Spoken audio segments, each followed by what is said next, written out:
ICT act বলি, digital security act বলি কিংবা সাইবার সিকিউরিটি অ্যাক্ট বলি, যখনই সরকার বিরোধী দল বা মতের কাউকে দমন করতে চেয়েছে তখন তার জেনুইন বক্তব্যের গায়েও গুজব ট্যাগ দিয়ে তাকে হয়রানি করেছে। একেবারে কমন একটা প্র্যাকটিস ছিল এটা।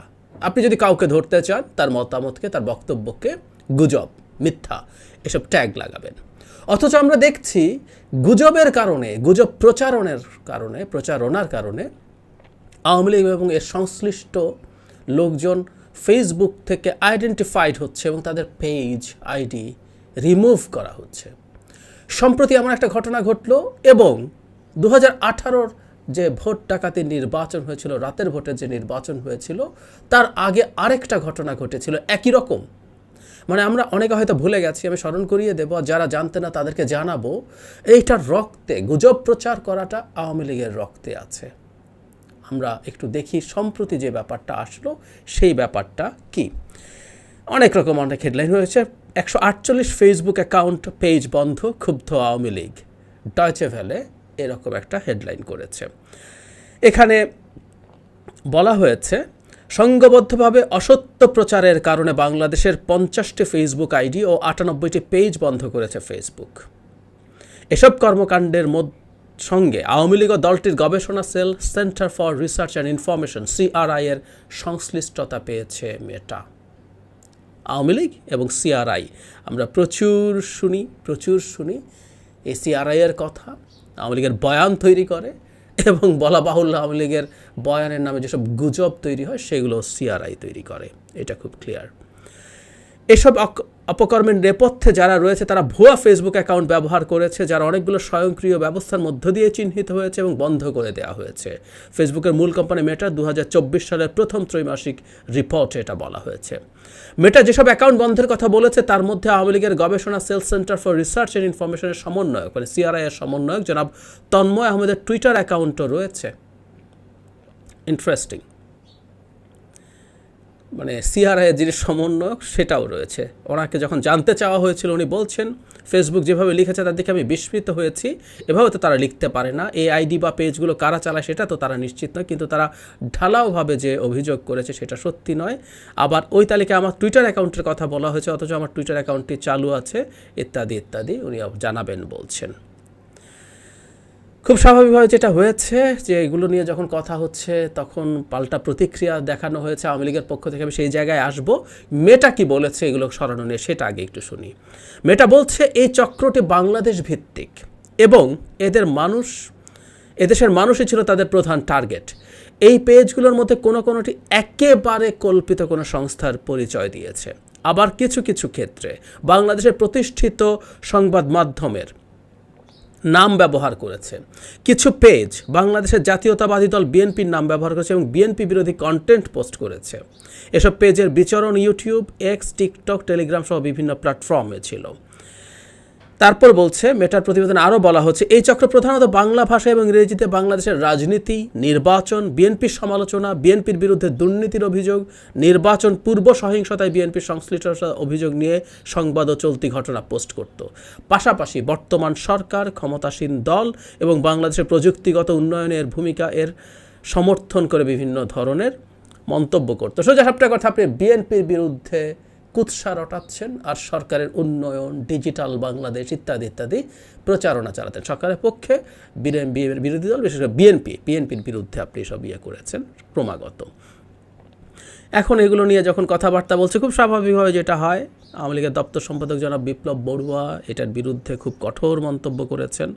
উনি কি বলেছেন আমি একটু যদি পড়ি। উনি বলছেন, এই রাজনৈতিক পক্ষপাত দুষ্ট একপেশে একটি রিপোর্ট যা ফেসবুকের মতো প্রতিষ্ঠানের কাছ থেকে আশা করা যায় না। নীতিমালা লঙ্ঘন করলে যে কোনো অ্যাকাউন্ট বা পেজ তারা সরাতে পারে, কিন্তু সেটার সাথে আওয়ামী লীগ ও সিআরআইকে জড়ানোটা বিভিন্ন পক্ষপাত দুষ্ট রিপোর্ট দিয়ে সুনাম ক্ষুণ্ণের যে আন্তর্জাতিক ষড়যন্ত্র চলছে সম্ভবত তারই অংশ। ফেসবুক যাদের মাধ্যমে তথ্য নিয়েছে তাদের রাজনৈতিক পরিচয় বিশ্লেষণ করা উচিত ফেসবুকের। পুরনো কথা, মানে ওনারা যা যা বলছেন এগুলো একেবারেই পুরনো সব কথাবার্তা, তাদের ভাবমূর্তি নষ্ট করা হচ্ছে। কেউ কেউ দেশ থেকে বা এইটুকু বাকি রেখেছেন যে বিএনপি লবিস্ট নিয়োগ করেছে, কিন্তু তাদের আর্গুমেন্ট হচ্ছে পশ্চিম থেকে যে তাদের ভাবমূর্তি নষ্ট করার চেষ্টা করা হয় সেটার একটা অংশ হিসাবে এটা করছে। যেন বিপ্লবের এই জিনিসটা জানা উচিত, ফেসবুক সাধারণত চেষ্টা করে, এটা ফেসবুকের বিরুদ্ধে একটা অভিযোগই আসলে, কোনো রেজিমের পক্ষে, সরকার অথবা রেজিমের বিপক্ষে না যেতে, কারণ তারা জানে এতে তাদের ব্যবসার ক্ষতি হওয়ার সম্ভাবনা থাকে। সুতরাং ওরা এই কাজটা করেছে মানে অত্যন্ত ন্যাক্কারজনক এবং নোংরাভাবে এটা হয়েছে।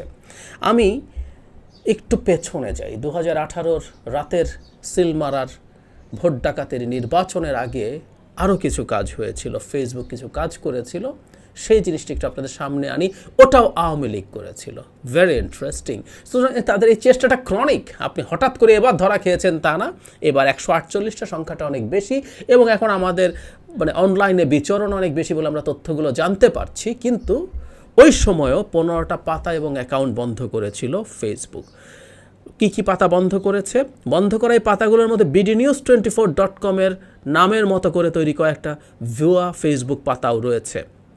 এটা BDNews24 যেহেতু এই নিউজটা করেছে তারা তাদের কথা বলেছে, এখানে BDS News 24 নামে এরকম একটা ওয়েবসাইট ব্যবহার করে সেটার লিঙ্ক তারা শেয়ার করছিল। তার মানে আপনি ফ্রড করছেন BDNews24 এর নামে। এমনকি প্রথম আলোর নামে একই রকম একটা পেজ তৈরি করা হয়েছিল, আমি ওটাও জানি। এখানে BD নিউজের নিউজ বলে তারা এটার কথা বলছে।